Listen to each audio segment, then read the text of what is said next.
আপনি যদি আপনি সেকেন্ড হ্যান্ড ফোন নিয়ে নেন, সেকেন্ড হ্যান্ড যখনই ফোন নেবেন তখন তখন কিন্তু আপনাকে এই ফোনগুলো ইএমআইতে করা হয় না, মানে করে দিতে পারবে না, কিন্তু আপনাকে ইএমআই হয়ে যাবে আপনার টিভিএস ফিনান্স হোক, বাজাজ ফিনান্স হোক, অথবা ক্যাপিটাল হোক, টাটা ক্যাপিটাল হোক, অথবা এইচডিবি হোক, যে কোনো ফিনান্সে আপনি শুধু আধার কার্ড আর প্যান কার্ডটা নিয়ে আসবেন আর ব্যাংকের নাম্বারটা নিয়ে আসবেন, অ্যাকাউন্ট নাম্বারটা, আপনার এটা ফিনান্স হয়ে যাবে।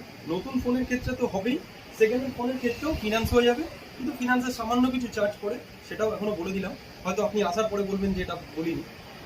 তো আপনি যে কোনো ফোন আপনি ফিনান্সে করে নিতে পারবেন, আপনার কোনো সমস্যা হবে না। আর ডাউন পেমেন্ট হয়তো সিভিলের উপরে হয়, এটা জিরোতেও আসতে পারে অথবা নাও আসতে পারে। তো অসাধারণ আরো একটা অফার বললো, second hand phone, second hand phone EMI তে, যেটা আমরা কখনো শুনিনি।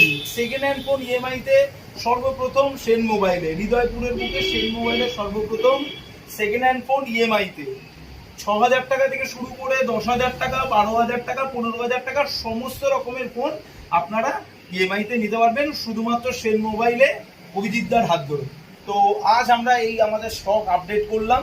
আমরা আমাদের ঠিকানাটা আরো একবার বলে দেবো, হৃদয়পুর নেতাজি সুভাষচন্দ্র রোড, কলকাতার 7,127, আপন পল্লী 1 নম্বর লেনের ঠিক উল্টো দিকে সেন মোবাইল। অথবা আপনি গুগলে লিখুন সেন মোবাইল হৃদয়পুর, আপনি ওখানে নাম্বার পেয়ে যাবেন, ম্যাপ পেয়ে যাবেন, এখানে আসার জন্য রাস্তা পেয়ে যাবেন, সব কিছুই পেয়ে যাবেন।